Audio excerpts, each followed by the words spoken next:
Bunyinya man warraqa mu'minan. Siapa orang yang menuliskan sejarah orang mukmin? Man warraqa mu'minan. Barang siapa yang menulis sejarah orang mukmin, faka'annama ahyahu, maka orang yang menulis itu seakan-akan menghidupkan orang mukmin tersebut.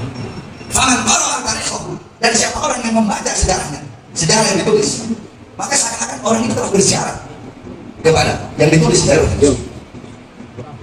Al-Imam Busiri, Syarafuddin Muhammad bin Zaid Al-Busiri, beliau adalah seorang imam yang dimana guru beliau Syadili, Hasan Syafi'i bin Syadili, seperti tadi kau ada Dhafiru al-Ghazaliyah wa Batimah Syadili.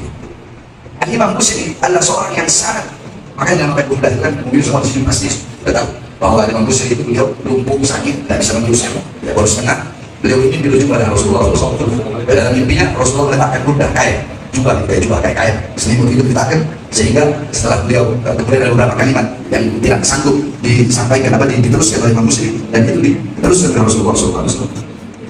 Kemudian pada disebutlah Rasulullah mudah ketika beliau terbang, beliau langsung sembuh dari penyakit.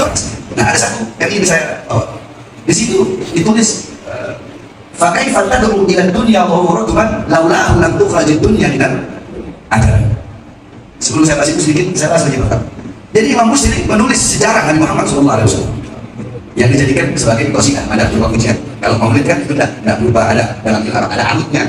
Kalau qasidah mereka kan ada alutnya, bahasa ini, bahasa ini berupa madah yang luar biasa. Nah itu Imam Busiri seakan-akan menghidupkan Nabi Muhammad SAW. Faman qara'a tarikhahu, dan siapa orang yang membaca sejarah hidupnya Nabi Muhammad, ini yang disebutkan mukmin.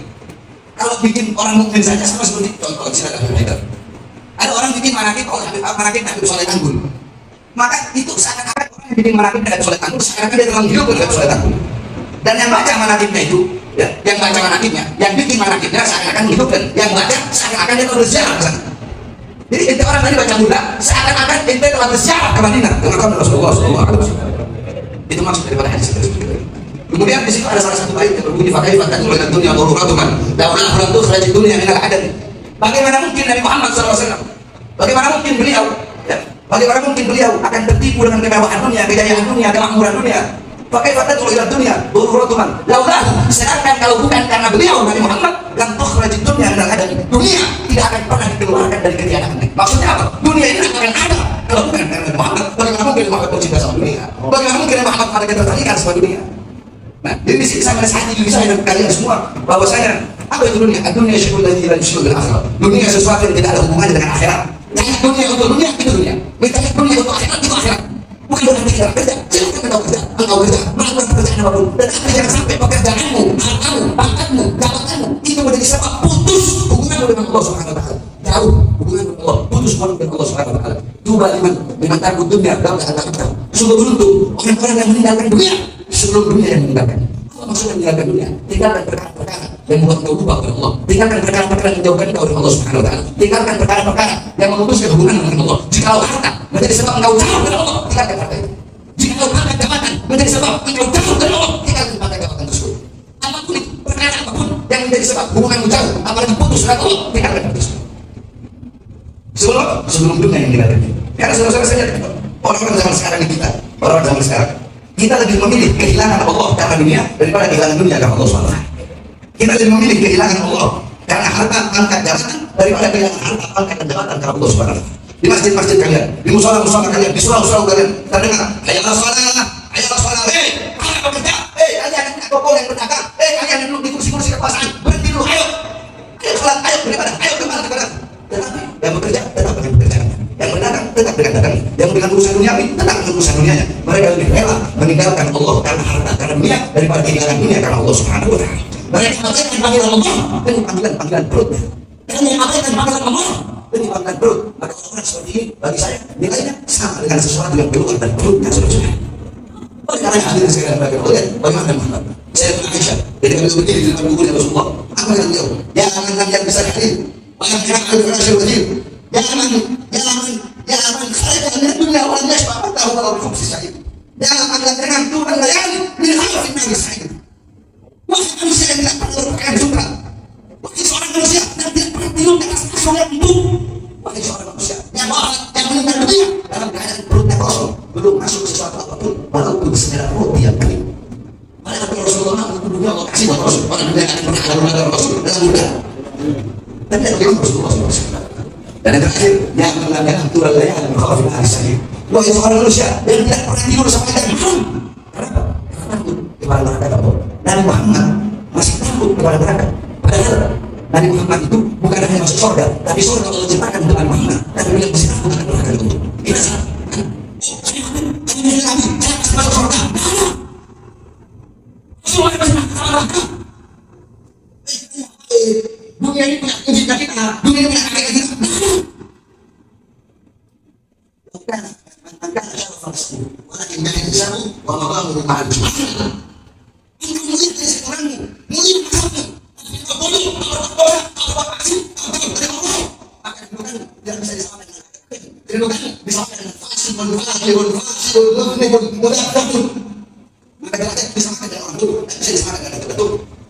Itu Rasulullah SAW. Makanya dia dunia, maksudnya tinggal di dunia, tinggalkan perkara-perkara apapun itu yang membuat kau jauh dari Allah, apalagi memutuskan hubungan dengan Allah. Sebelum apa? Dalam neraka. Sebelum dunia yang meninggalkan. Maksudnya dunia meninggalkan sebelum mati. Itu nafsu Allah ikut maut. Semua yang kecewa dunia pasti akan mati. Kalau mana ada apa? Segala sesuatu yang di atas bumi hancur binasa. Kalau syai'in khaliqun ila wajah. Saat apapun wujud apapun bentuk apapun akan musnah akan hancur kecuali Allah. Yang tua mati, muda mati, kaya mati, miskin mati, sehat mati, sakit mati, syarat mati harus sakit. Syarat mati harus tua. Berapa banyak syarat di tengah-tengah kalian? Ada orang yang sudah mati, ada nggak? Ada nggak? Ada orang yang mati, ada nggak? Syarat mati dengan harus sakit. Syarat mati dengan harus tua, saudara. Dan kematian akan apapun beritahu. Kematian akan apapun beritahu. Kalau kita katakan enak, saudara. Oh, anak mati tanggal 23 Juli tahun 2029. Oh, udah masih ada dulu. Nanti setelah sebelum mati, kalau ada Allah sama Allah, baru dan kematian akan berapa banyak tahun. Bagaimana engkau kepada Allah seakan-akan engkau akan mati besok. Saya akan tahu kalian. Kalau kalian tahu besok kalian mati, malah tidak akan kalian menunggu istri kalian. Kenapa? Bukan keluar dari rumah. Bukan apa? Sholat, ibadah, taubat, syukur, untuk Allah. Nah, terus apa yang bisa terjadi besok kalau masih hidup? Jangan besok. Satu detik setelah saya bicara, saya tidak bisa hidup seterusnya. Oleh karena hadirin sekalian, mana yang dipakai fakta dalam dunia kalau bagaimana? Tahu aku di dunia yang ada ini. Walaupun itu cuma setinggal baik, tetapi menjadi makan terus. Mudah-mudahan semua yang ada di sini dengan kalian membaca Quran, ada Rasulullah SAW membaca syiar Rasulullah, Quran dia ibadah. Mengingat Rasul itu beribadah di Rasulullah SAW. Semoga kita semua di sini dapat berkah. Jangan jauh dari orang soleh. Jangan jauh dari para ulama, jangan jauh dari para habaib, jangan jauh dari para kiai, jangan jauh dari para ustaz, jangan jauh dari orang soleh, jangan jauh dari majelis-majelis ilmu, jangan jauh dari majelis-majelis zikir. Karena apa? Kalau kalian pengen tahu kadang-kadang kalian dengan ngaji di akhirat gampang. Seberapa dekat kalian di dunia dengan majelis-majelis seperti ini, maka sedekat itulah akhirat kalian dengan Muhammad SAW.